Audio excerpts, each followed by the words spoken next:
So again, it's just been my lifelong passion, really, or working lifelong passion to promote uniqueness, individuality, not copying others, and finding those people that could put product into the world that was more interesting. And I love doing it. Welcome to the BDI Create Today podcast. This is a podcast where we uncover and discover the who, what, where, when, why, and how you can be creative or have more creativity. And together we'll explore the extraordinary impact creativity can have in your life, in heart, mind, body, and soul. And if we haven't met yet, I'm Beth Buffington, a licensed artist, digital illustration instructor, and a creative coach living just outside of the Windy City, Chicago. But mostly, I am someone who is curious about how creativity can weave its way into nearly everything in our lives. Each week, we are going to look at one or more of the sparkly facets that make up the ever-changing kaleidoscope that is creativity. Today, we welcome Margo Tantau to the Create Today podcast. Margo is an artist, art director, podcaster, and, as she says, a seeker of imaginative finds. She has decades of creative experience, and her curiosity has led her on adventures all around the globe to develop innovative gift lines, seek out product needs, forecast trends, and envision new design concepts. As an artist, she finds inspiration dabbling with paint, wire, silversmithing, and making gorgeous hats. She loves meeting new creatives, which is why she is here to chat with us today. Welcome, my creative friends. Today on the Create Today podcast, we have a very special treat. We have Margo Tantau coming to join us to talk about creativity. She's going to share some of her golden nuggets from her experience of where she's been and what she does, and she'll share that with us today. So Margo, welcome to the BDI Create Today podcast. We are so excited that you are here. Oh, thank you, dear Beth. It's so nice to switch chairs with you. I'm so excited that you have this podcast, and I'm thrilled to be here.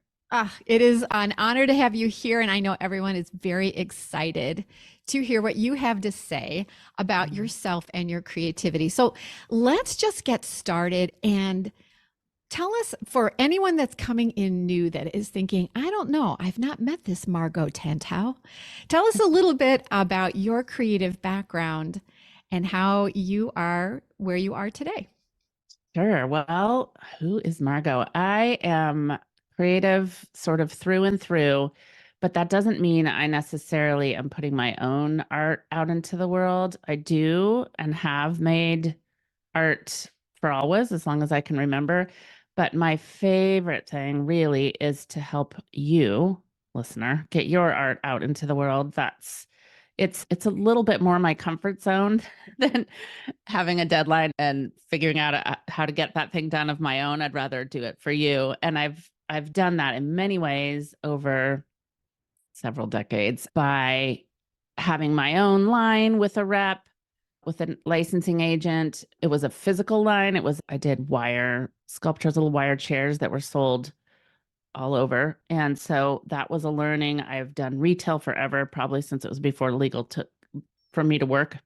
Always been kind of an entrepreneur, and that moved into having my own retail store with my mom and kind of finding those people that would walk through the door and look around and say, hey, I paint, or I make this thing, and because somebody had found me and helped me through that, I loved doing that for others. And we always filled our store with as unique of product as we could. And so how do you find unique product as a retailer? You look for an artist that isn't making very many things, and you can grab some of those. So that turned into then a wholesale line, again, where I represented artists that had maybe that were making things themselves. And so because I very much understood the process, I could shepherd them through how do you wholesale something and quote unquote manufacture, make enough so that you can deliver your goods on time at a price that you're getting paid for this. So, all those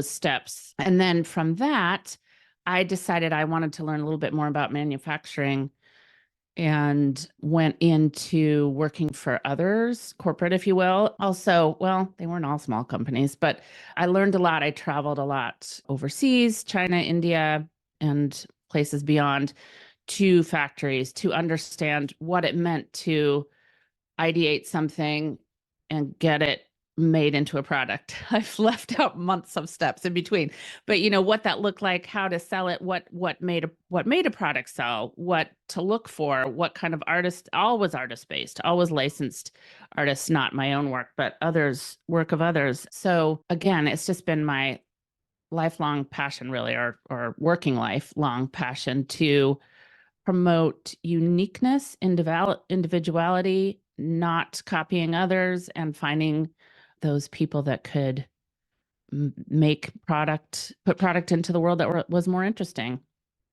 And I love doing it. Yes, I know that the people who know you and follow you on your podcast, Windowsill Chats, that's what they come in to learn more from you about, is just what you're doing now and how you're using your experience to do what is next in your creative path.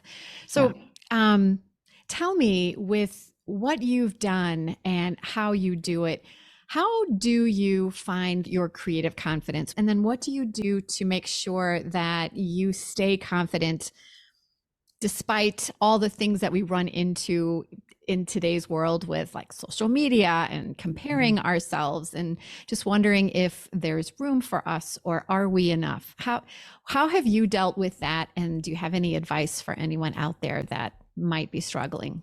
Well, hopefully with this conversation, people will find seeds of things that they can relate to. But confidence is a daily, weekly, monthly pill to swallow. I think it's sometimes you just have to put a hat on that makes you feel confident, or I mean, literally and figuratively.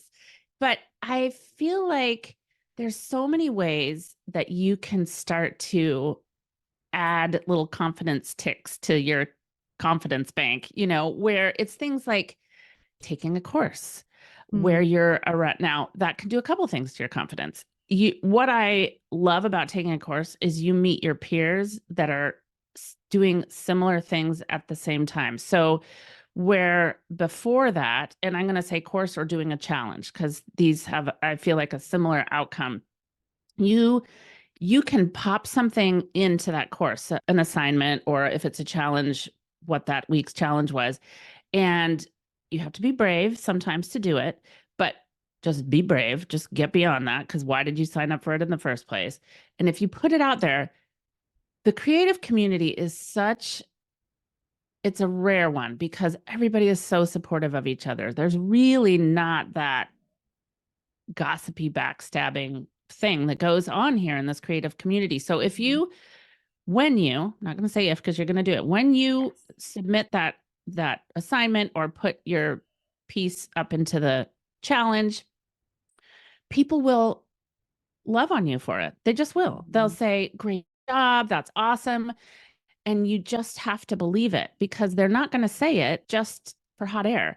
I think that's the step as somebody, and I'm speaking like maybe you've never done this before. Some people, of course, have done this before, but it still shows up for us. When I'm making something in my studio, I started out more as a graphic artist, but as the years have gone by, I have so many interests, and silversmithing is one of them. I make hats, I do all sorts of stuff. But when I'm working with anything, say silver, there's a torch and there's metal, or a paintbrush, same thing. Like, I have something in my head that I want to have happen, and I need that tool to, there's a good word. Anyway, whatever. I need that tool to help me get there, right? Translate was the word I was looking for. I need that tool to translate what's in my head to what I'm making. And you need confidence for that. And it doesn't always work the way you want. So sometimes you think, well, okay, I'm learning, because you are every step of the time. And sometimes you can say, well, that was a happy accident. But I just think confidence, it comes from doing. It comes from showing up. It comes from participating. It comes from, maybe it's just going outside and taking a walk to the end of your driveway or whatever it is. But it comes from surrounding ourselves with other people that get who we are and what we're doing.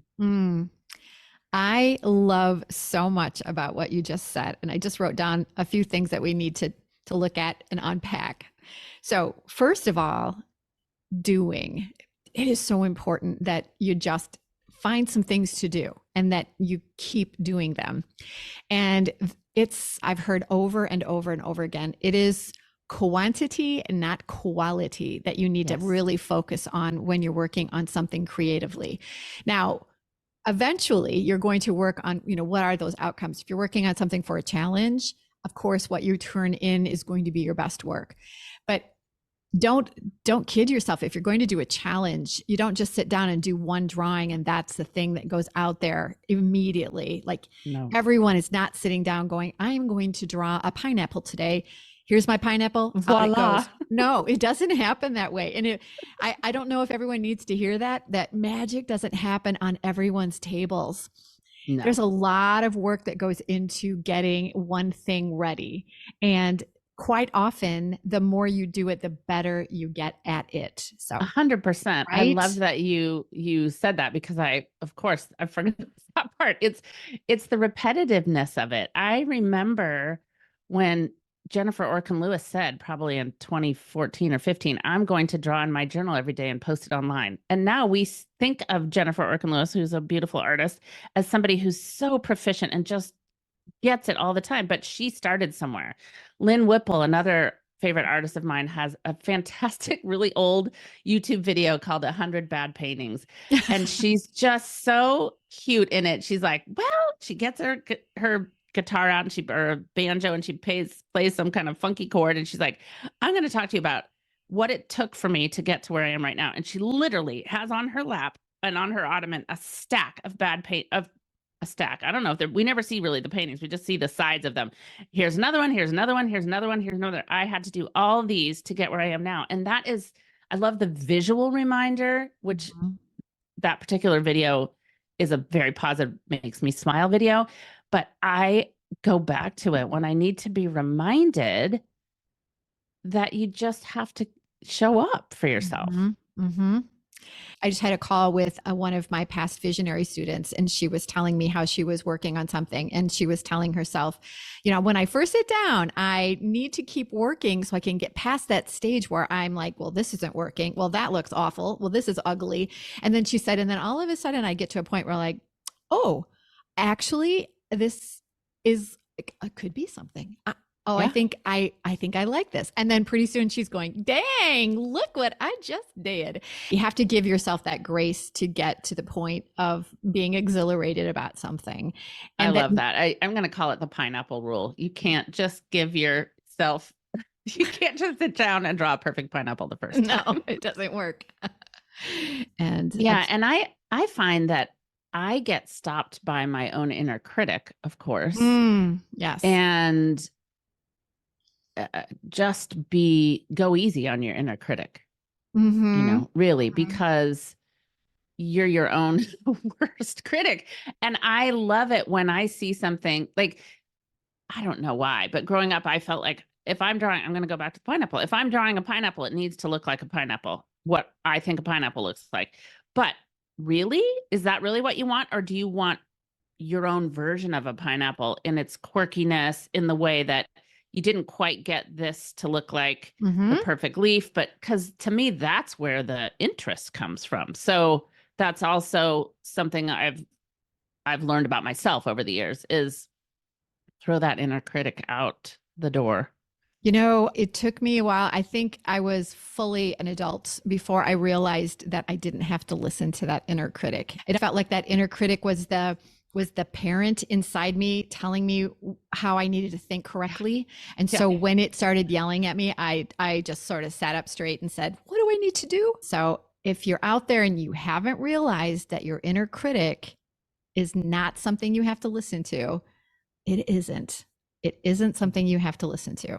And that brings me to the next thing that you said that I thought was golden, which is you got to be brave. Yeah. So you might be the best artist and you're the only one that knows it because you haven't been brave enough. That's right. To get yourself out there. Getting into a class or bringing yourself into a creative community. Those are the places to go to get that quality advice so that you can get brave enough to release your work and then find positive ways to improve what you're doing.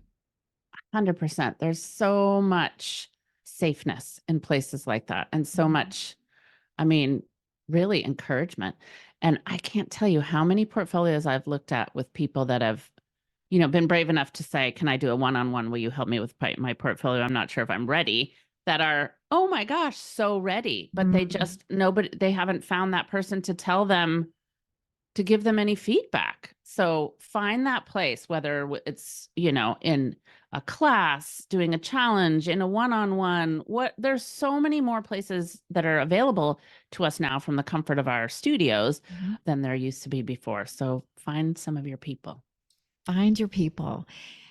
Because working as a creative is such a solitary adventure. Where I live, most of my friends that are within a walking distance or a driving distance from me, most of them are not artists. Yeah. And Same can be said for family. Exactly. So what they don't know is what you're doing, what you're going through. And when they think you have a creative business, how many times do you hear, oh, that must be nice to sit around all day and draw? And they don't realize how difficult it is to know what to do, know what to draw, know who to show it to, know where to go to get your art seen, how to get your art sold. Those are very difficult things to do all by yourself. And that's why a creative community where you can find those other artists that are doing what you're doing, those are great friends to make. And they are lasting friendships that even though you haven't met them, they will feel like your besties. And when you finally do get to meet them face to face, the best. You don't even feel like you're meeting for the first time. You just get to hug them finally, right? My best friends are my best friends through this creative world. And I'm thinking, I don't think any of us have ever lived in the same place, but oh my gosh, do I love those texts when they come through, or the rare times I get to see them. There's something so rich about understanding at a sort of just a very deep level what somebody else is going through, and having them be seen and you be seen at the same time. Yes. So highly recommend finding your people. So now let's talk a little bit about what that means about doing the work. Like, what is a productive work? Because I know one of the things we do as creatives is, and I am really guilty at this quite often, is that shiny object syndrome. Like, you're busy, but are you being productive? How do you focus on those things, Margo? Oh gosh. I think it comes with having a creative. I so admire those creatives that have really honed in both sides of their brain. I have not. I am not a linear thinker. I really have to set up times for myself to do certain things. A calendar app is my best friend for sure. And honestly, you guys, I didn't really use one till probably, I don't know, the last 6 or 7 years, when I've really leaned into a calendar app and I put everything on it so I don't forget anything. Not even so I don't forget anything, but I carve out time for the things that might not have seemed important enough, or whatever. You say, well, oh, I just have to do, that's just creative time for me. But it's so important to put that on your calendar and make time for it. So I feel like it's really about finding a schedule for yourself, or a way to schedule yourself, so that you maybe, for instance, you love the creative part, but you don't love the trying to make a business out of it part.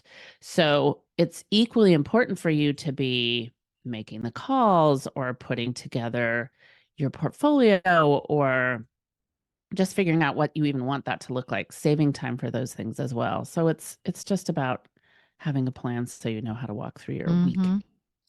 That is so key.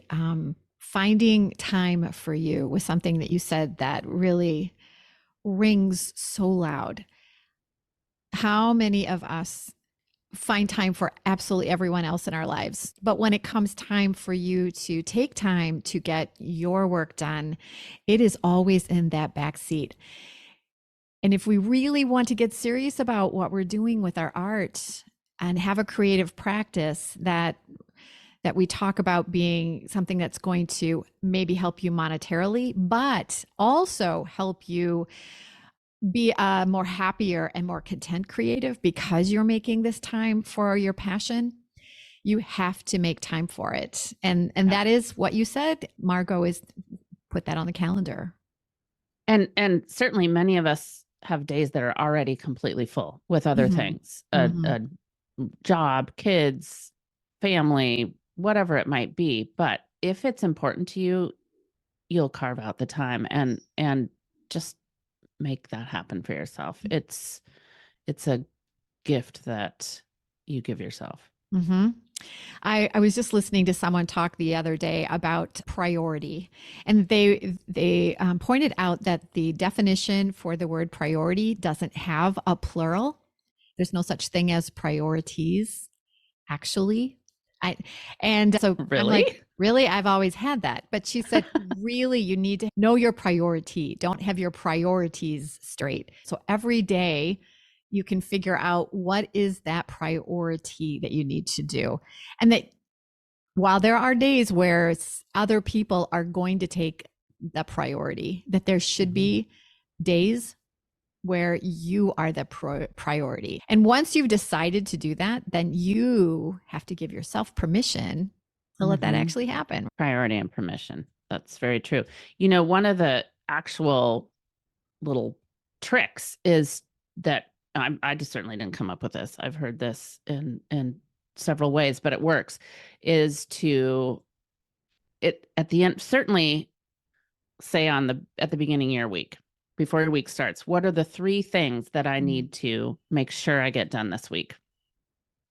And they might be the things that have been sitting there, like maybe it's taxes or that thank you note, or for what we're talking about, make sure I draw a half an hour every day and put that on a Post-it note on your computer. And then you can get more into the minutia of every day. What are the 3 things that I have to get done today for me, for that creative time, for whatever it is, for, you can put it to whatever topic you want. But that's just a nice little reminder, because 3 is not 10. 10, that list of 10 things seems like, oh my gosh, I'm never going to. 3 you could probably do. So even 1, start with 1. Yeah. Yes. So getting the work done is important. And so figuring out how you're going to do that, that's really valuable. So calendars, we all have one. Are we on it? That's the question. Yeah. So then when we are getting brave and we are talking about releasing work, what are some ways that we can build up that confidence so that we don't feel quite so overwhelmed? Oh gosh. Again, if you can phone a friend, it's helpful. I'm going to do it. But often it's just about pushing that button to release it out into the world, to put it online, whatever it is.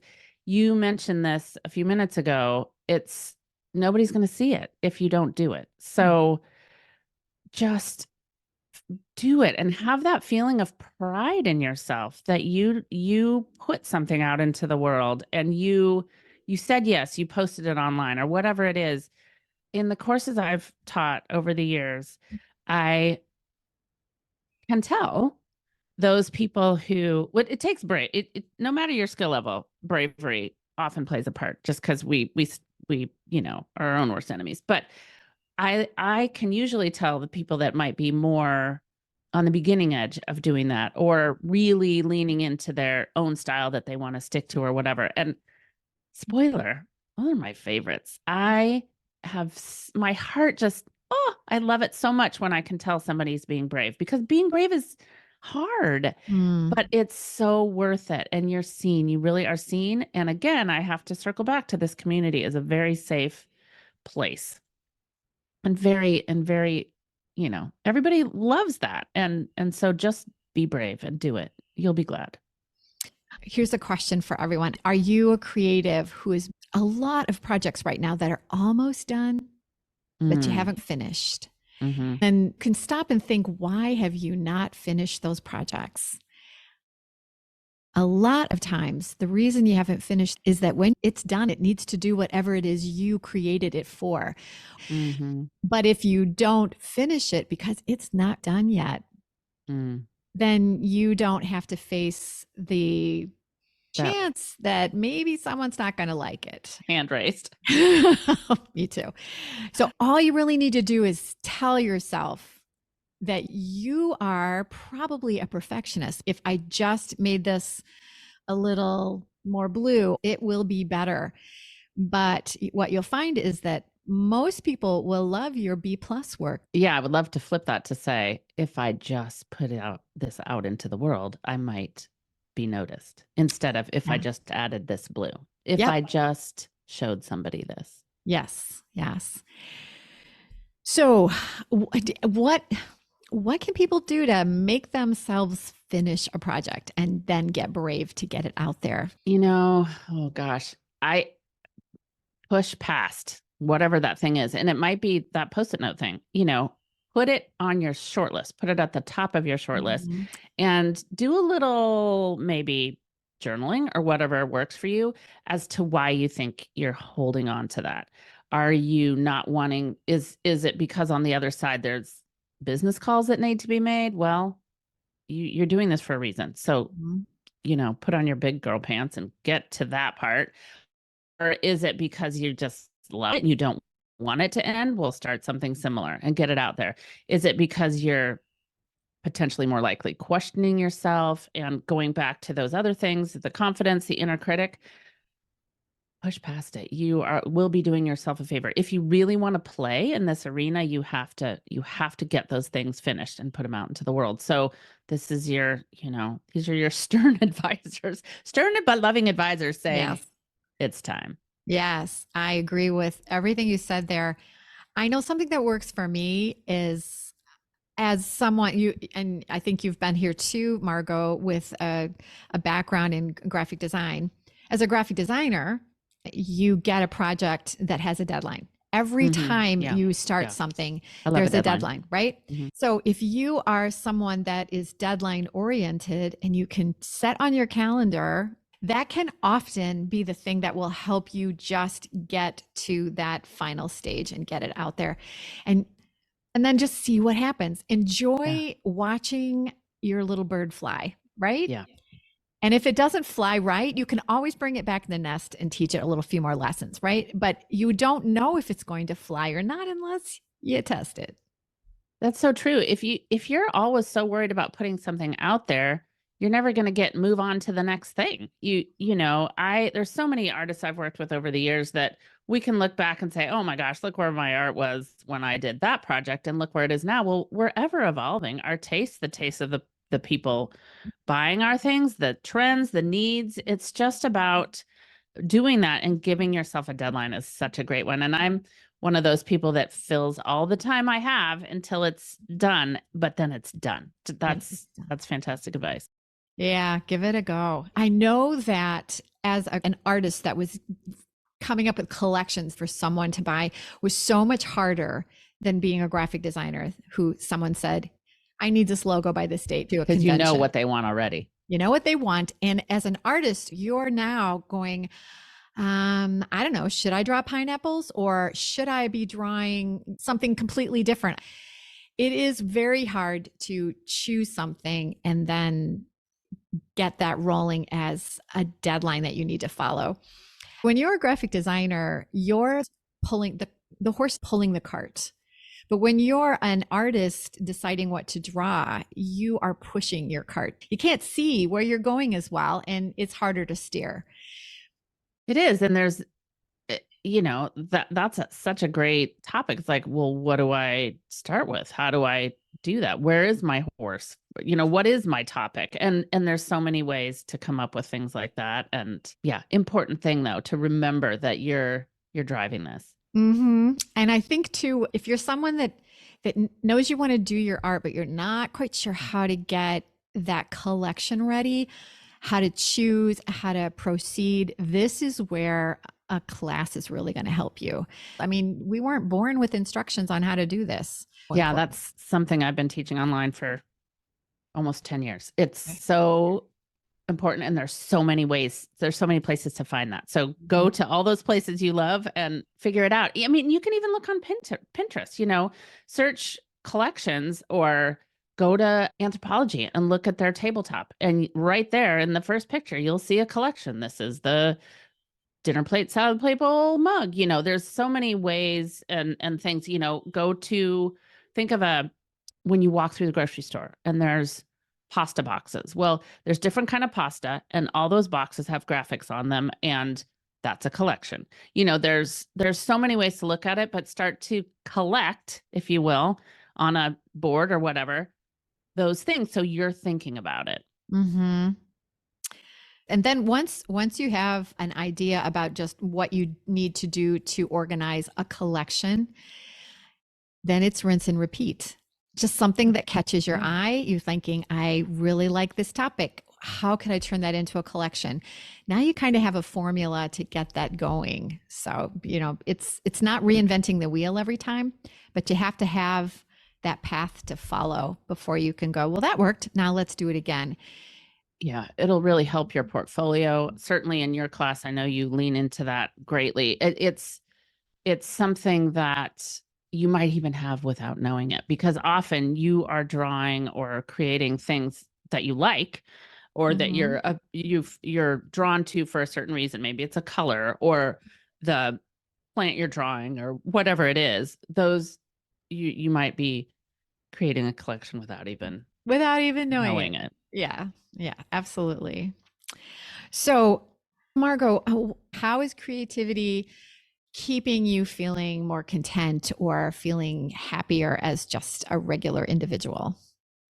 Oh my gosh, creativity in the broad sense is something that I need every day, and I get it without planning to, really.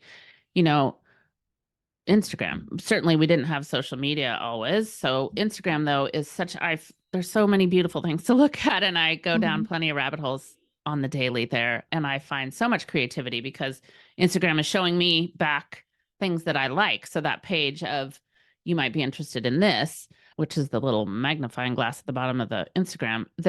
I find new people all the time. So there's lots of creativity there.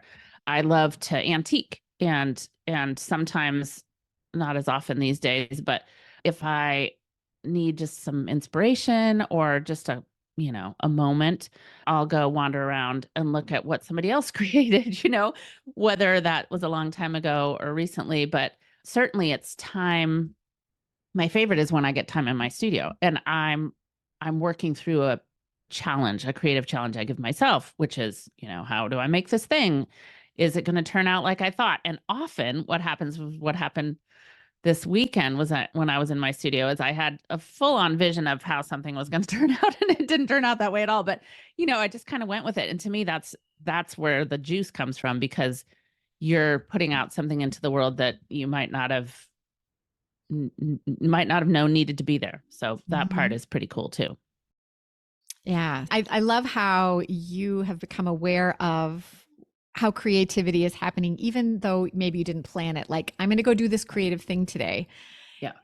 But you can tie that into not only just how it makes you feel as a person, but also how it's going to affect you as an artist. Those things are really important. So yeah. I love the fact that you are collecting ideas by doing your antiquing and being on Instagram. So if you're wondering about like, where do I generate my ideas? It is important to leave the studio and get out there and go do whatever it is you think your next collection might be about. Go shopping and look at products, go antiquing, go to flea markets, go to craft fairs and just see what other artists are doing or other products that just tweak you in some imaginative way. It's important. Yeah. And it's about, again, like, as we've both mentioned, it's not about doing something like that. It's, for me, it's about, oh my gosh, that technique, the color combination, the shape of something, sometimes it's just walking down the street and seeing how the shadows fall across the pavement, that gives me there's just so many ways to feed your inner creative, I think. I remember talking to you one time when I was on your podcast and we were talking about creative process and we were discussing getting out and looking at things. And you said, some days I just go out and I tell myself to look for things that are round. And I thought, that is so genius. It's so simple, but if you focus on something small like that, then the enormity of everything that could be a possibility is not going to overwhelm you, and you will look for round things. It's so simple. Sometimes the noise is so great especially when we're maybe newer at the process and we're trying to figure it out, or we're talking ourselves, into doing something. And I really do that. And in the old days when I lived in Atlanta, and there was a big antique show called Lakewood, and it was huge and fabulous. And there were so many interesting things, but I would say today, I'm just going to look for, ephemera, whatever it was. And I would focus in such a different way. And it's a favorite thing to do. It's just fun. Yeah. To take a day and do that. Another thing you'd have to like schedule for, but it's really creatively healthy. It is, to give yourself that break where, again, you are being creatively selfish. This is for you. And you go out and just put on those artist eyes and look for things that are going to help you with whatever passion you're currently obsessed with. Consider it a creative write-off. Yes, absolutely. Absolutely. Oh, Margo, we could talk for a million years about creativity. I love it. It's just so important, to remember that you're not alone in this. And if you're feeling any of those things they're tugging at you either to go do it or to like, oh, should I? There's people out there that are waiting to welcome you. So just to recap a few things that we talked about that I think are really key takeaways. Find a community, be brave and get into some challenges, learn some new things and take some classes. And then take time for yourself and schedule that time. Make yourself a priority. Put a deadline in the calendar so that you can actually get something done. And then be brave, put your tools down and figure out what are you working on and where is it going to go? And then get it out there so people can see it. Because if you're someone that has a passion, it's probably because someone needs to see what you're doing, that you have an authentic artistic message that someone is looking for. And if you don't get it out there, they are going to be hungry and thirsting for what it is you have to artistically say. 100%. Yeah. So Margo, tell us now, where can we go to find you and to learn more about you and see what you're doing? Oh, goodness. Well, my website is Tantau Studio. It's my last name, Tantau studio.com. And on there, you can see ways to work with me. I do one-on-ones. I have a wonderful mastermind that I run a few times a year. That's, again, a way to create a very supportive creative peer group and work through some challenges or some goals you might have. Those run for 3 months. You can also find my podcast through my website or on wherever you listen to podcasts. It's called Windowsill Chats, and it's, over 3 years of creative conversations with artists, some of which you've heard of and some of which you haven't, but all sorts of things about just this creative path we're on and some business things and all that. I have a Facebook group It's called In the Windowsill, and it's going to go along with, I've had membership groups, but I'm really excited about what I'm building now that will be full of resources and live talks with people you've heard on the podcast and things like that. So stay tuned. Stay tuned for that. But if you go to my website, you can find out more, and Instagram at Windowsill Chats, or my name, M. Tantau. So there's a lot of places, but go to the website and you'll find them all. Great, great. And your mastermind, when will that be up for registration again? So it's open now, and we will be starting probably beginning to mid-March on that. Awesome. Awesome. Yeah. And I know people who have been in your mastermind and the goodness they've received from it. So thanks. Yeah, it's a good place to go and really dive deep into your own artistic abilities, and then figuring out like what you can do with them. So yeah, it really is. In our last mastermind, we had a range of abilities, and it just turned into a group that is so supportive of each other. And, businesses were started in those 3 months, and decisions were made, and work was honed in on. And it was just so great to see these women supporting each other and be able to lean into that with the knowledge I've gained over the years as well.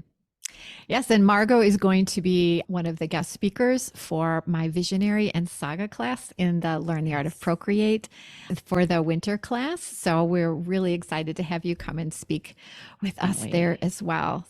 So many good things you're doing and staying busy doing. Yes, so wonderful to have you here. So everyone, when you are out there in your studio, remember you're not alone. So look for those communities and be brave about what you're doing, and don't be afraid to let your authentic voice be your lead as you make decisions about what you need to do next.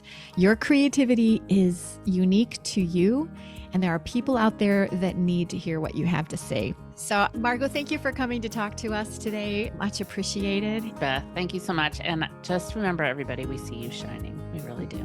We do. Thanks, Margo. In the meantime, my friends, stay creative. We'll see you again next on the BDI podcast. Oh, here's one more note from our sponsor, who is me. I have an exciting invitation for you, my friend. Summer is just around the corner, so take some time to pamper your creative self.